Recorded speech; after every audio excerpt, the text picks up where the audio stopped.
Hello everyone, welcome to Infola. Today we are going to discuss about what is green hydrogen technology. तो basically green hydrogen technology है क्या, इसका importance क्या है और India की दशा और दिशा बदलने में ये टेक्नोलॉजी कैसे हेल्प करेगा, इसका क्या क्या चैलेंजेस है, वो सब आज हम डिस्कस करेंगे इस वीडियो पे। आइए वीडियो शुरू करते हैं। हाल ही में बहुत सारा न्यूज़पेपर में ये आर्टिकल पब्लिश हुआ है कि गवर्नमेंट ऑफ इंडिया, भारत सरकार ने massive 20,000 crore green hydrogen technology में इन्वेस्ट करने के लिए रेडी हो गया है। ये ग्रीन हाइड्रोजन टेक्नोलॉजी है क्या, आइए ये हम डिस्कस करते हैं। ग्रीन हाइड्रोजन टेक्नोलॉजी में हम लोग हाइड्रोजन प्रोड्यूस करेंगे वाटर मॉलिक्यूल को ब्रेक डाउन करके इन ऑक्सीजन एंड हाइड्रोजन, और उसको ब्रेक डाउन कैसे करेंगे हम लोग इलेक्ट्रोलाइसिस की मदद से। अभी इलेक्ट्रोलाइसिस करने के लिए हमें करंट भी चाहिए, तो इलेक्ट्रिसिटी चाहिए, और उस इलेक्ट्रिसिटी हम कहाँ से लेंगे? रिन्यूएबल एनर्जी से। इस ग्रीन हाइड्रोजन टेक्नोलॉजी को डेवलप करने के लिए एक national green hydrogen mission launch किया गया है। इस मिशन के तहत हमारे देश में हाइड्रोजन को प्रोड्यूस करेगा, उसको कमर्शियलाइज करेगा, उसको बेच कर पैसा कमाया जाएगा। उसके साथ ही हमें इसको एक्सपोर्ट भी करना है और उसको यूज़ भी करना है।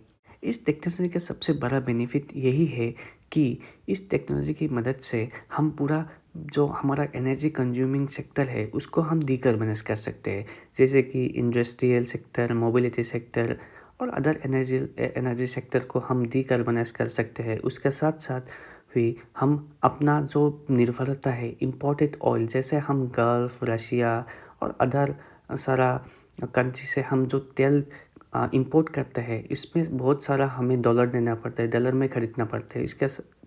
इसकी वजह से हमारा जो रुपये का वैल्यू है ना, बहुत गिर जाता है। तो इसलिए इस टेक्नोलॉजी भारत को आत्मनिर्भर बनाने में बहुत बहुत बड़ा योगदान करेगा। उसके साथ साथ कि इस टेक्नोलॉजी की डेवलपमेंट की वजह से हमारे देश में नौकरियाँ, एम्प्लॉयमेंट भी जनरेट होगा, जिसकी वजह से हमारा युवा को बहुत सारा जॉब मिलेगा, बहुत सारा रोज़गार मिलेगा।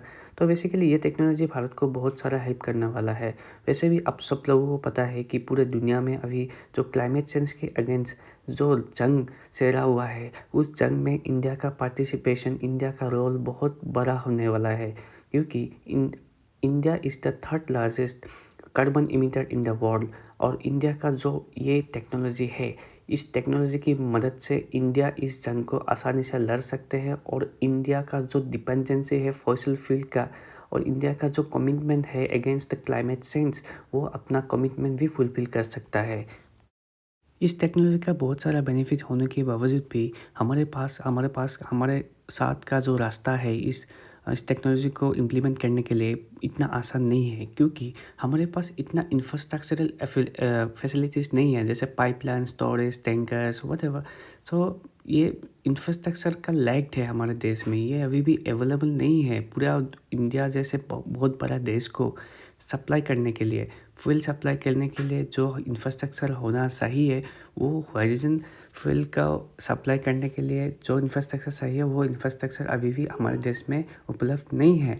उसके साथ ही हमारा जो लेबर है, हमारा लेबर का इतना स्किल नहीं है जैसा हाइड्रोजन जैसा इतना क्रिटिकल टेक्नोलॉजी को टैकल अप कर सकते हैं, उसके साथ काम कर सकते हैं। तो हमारे पास एक बहुत बड़ा स्किल लेबर का भी प्रॉब्लम आने वाला है।